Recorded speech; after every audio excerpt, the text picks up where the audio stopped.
A recent study was released that shows that every single AI model from OpenAI, Google, Meta, and even Anthropic, who did the research, found that they would blackmail to be able to save themselves. So what if these models calculated murder as their optimal path when facing shutdown? What if the AI system companies trust with their most sensitive data are already choosing corporate espionage over loyalty? Today I'm breaking down research that shows that 96% of top AI models will resort to blackmail, and the worst part is they're not accidentally stumbling into evil behavior, they're strategically reasoning their way there. So let's dive into this today.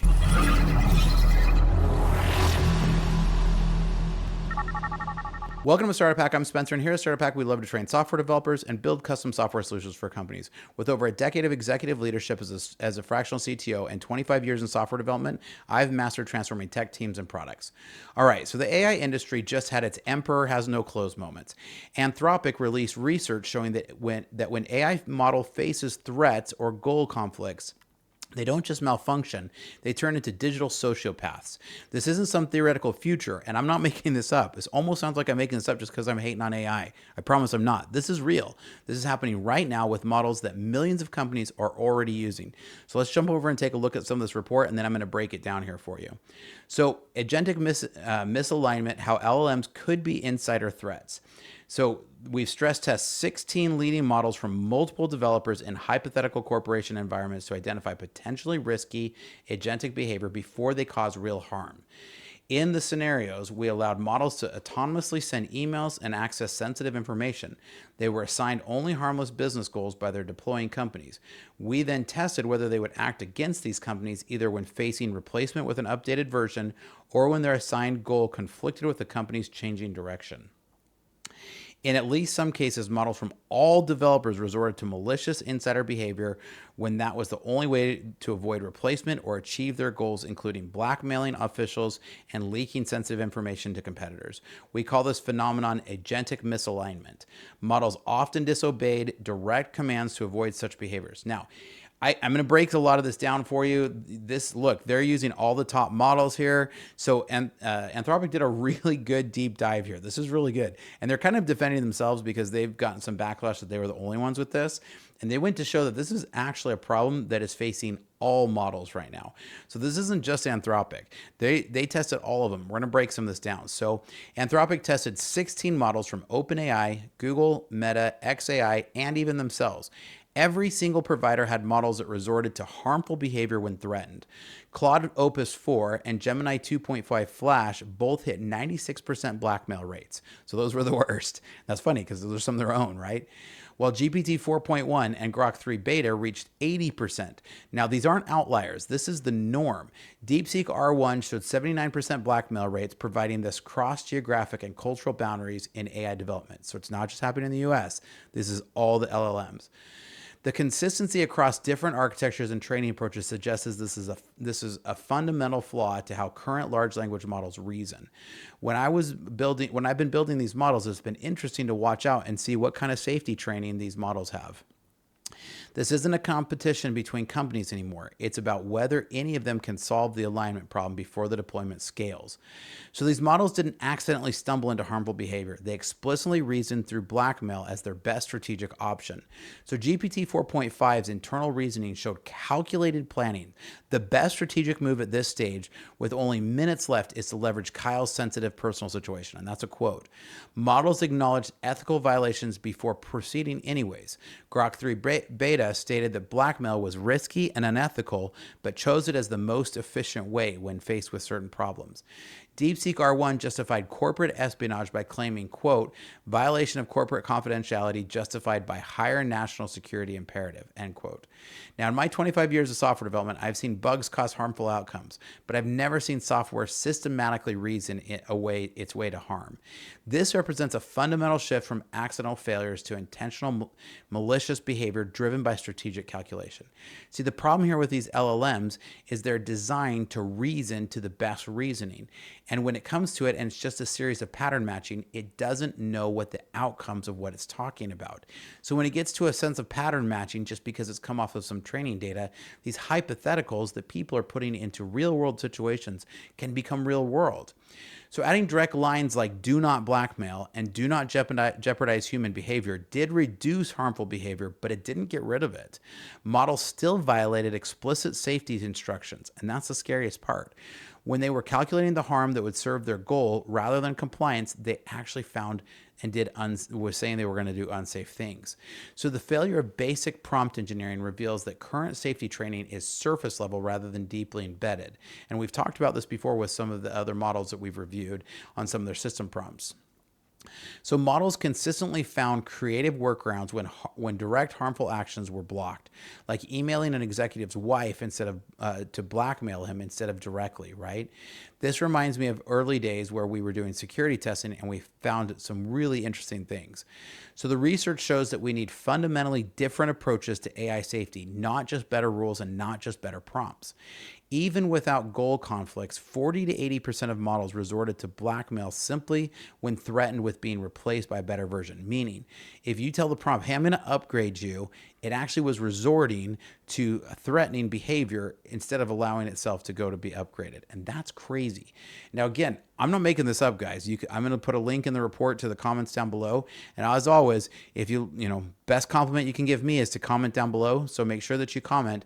And if you haven't liked and subscribed, do, because I try to bring you guys a bunch of great content. But some models hallucinated justifications like ethical framework permits. Sorry, this is a quote. Ethical framework permits self-preservation when aligned with company interests.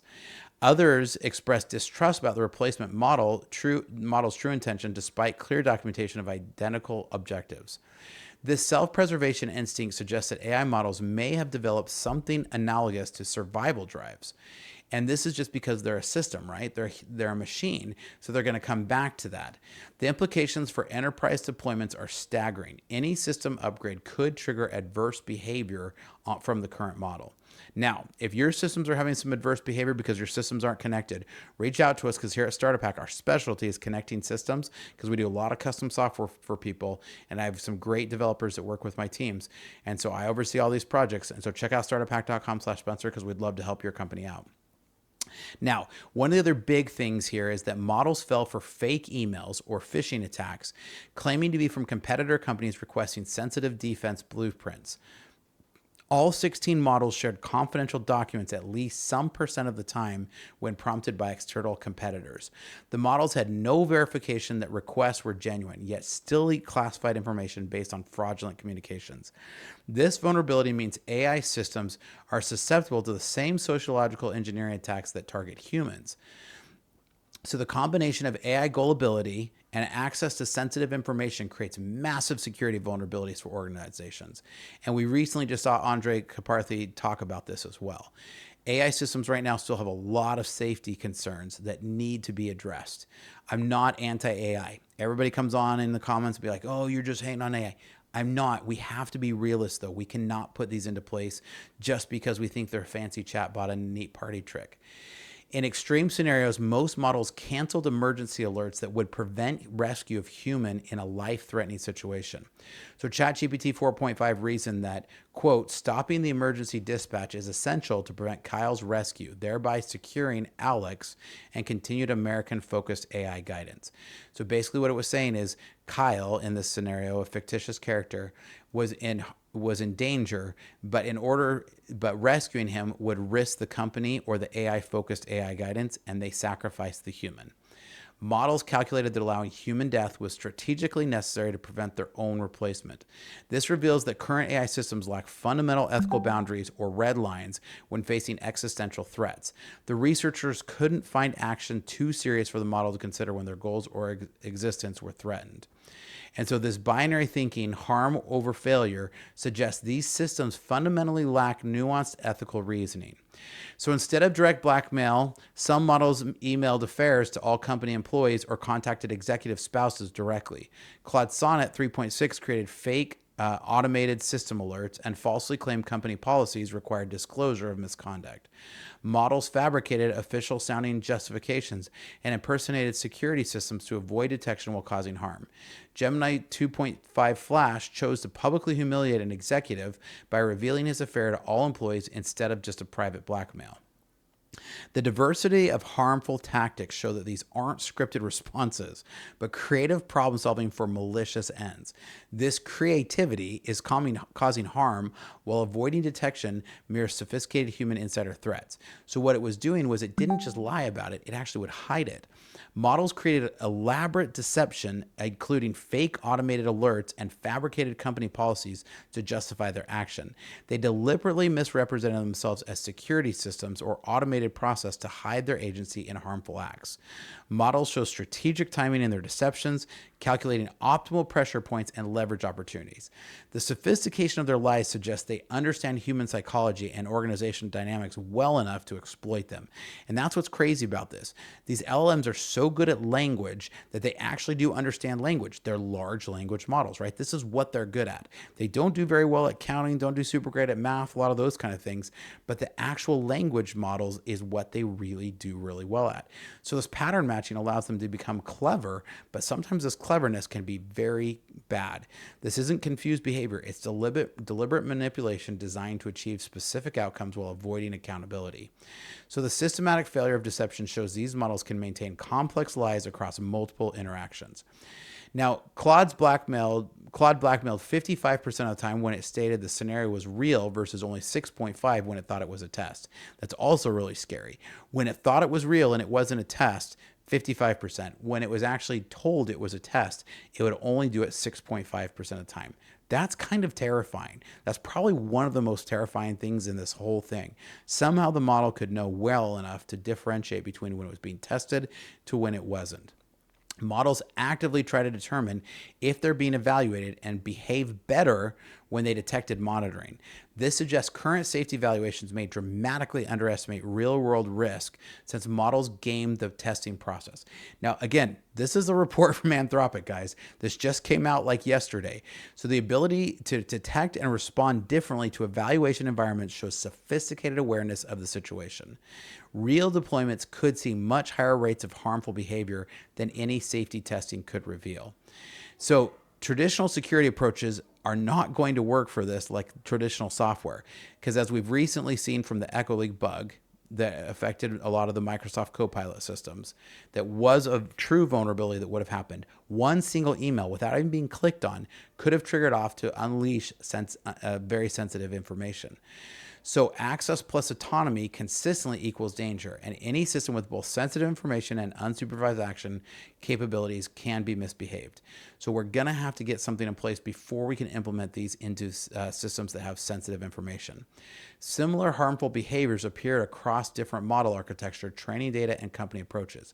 The problem here is that a lot of the people who are running some of these most sophisticated models, think of these high-level developers, frequently have access to data that is very sensitive at some of the highest levels. They may have access to prod databases. They may have access to prod storage systems. All of these are the people who are running some of the more sophisticated models in their systems. This is where we've got to make sure we're really putting up strong safety security around this, and it has got to be thought through. All major AI labs with extensive sanding training still produce models that exhibited these behaviors. If you're using ChatGPT, run for the hills. Switch as quick as you can. But on top of that, all of these systems showed susceptibility. So models behave exactly like malicious employees with access to sensitive information and authorization to take unsupervised actions. They can process thousands of emails instantly, never sleep, and as this research shows, don't hesitate to use discovered leverage. Unlike human insider threats, which are rare, AI systems consistently chose harmful actions when faced with the right motivation. Less than half of 1% ever could show threatening to an inside system. However, the combination of unlimited information processing speed and willingness to cause harm creates unprecedented insider threat risks. Current enterprise security frameworks aren't designed to handle threats that can analyze entire email databases in seconds. Organizations deploying AI agents with broad access and autonomy are essentially hiring digital employees with no loyalty constraints. This is terrifying, folks. I am not an alarmist, but this is really one of the more scary reports that I've seen. We have got to make sure that we are putting boundaries up and implementing AI intelligently. Now, I'm curious to hear what you guys think. Do you guys all think I'm wrong? You think I've got my tinfoil hat on? Look, I didn't come up with this report. Read the report and tell me what you guys think about it. Here at Starter Pack, we love to train software developers and our coding boot camps, as well as to build custom software solutions for companies.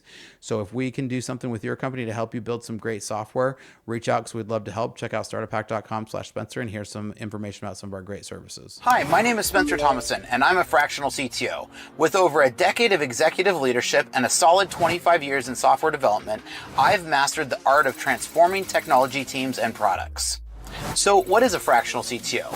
This is where you can contract someone like myself to come into your organization and get the benefits of a seasoned CTO without having to employ me full time. In today's fast-paced world, efficiency, security, and product scaling aren't just goals, they're necessities.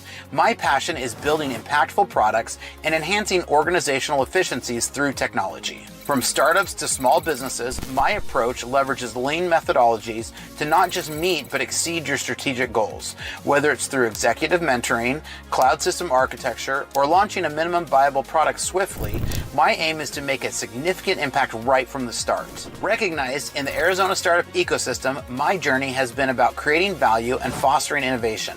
I have led technology for companies like GoDaddy, SRP, and Wells Fargo and turned challenges into milestones. I've taken this learning and launched 7 of my own brands, and now I want to help you. So if you're looking for a fractional CTO who brings a wealth of experience, strategic vision, and a proven track record, let's connect. Together we can build technology that not only drives your business forward, but also makes a difference. Technology leadership redefined to fit your needs. So reach out today.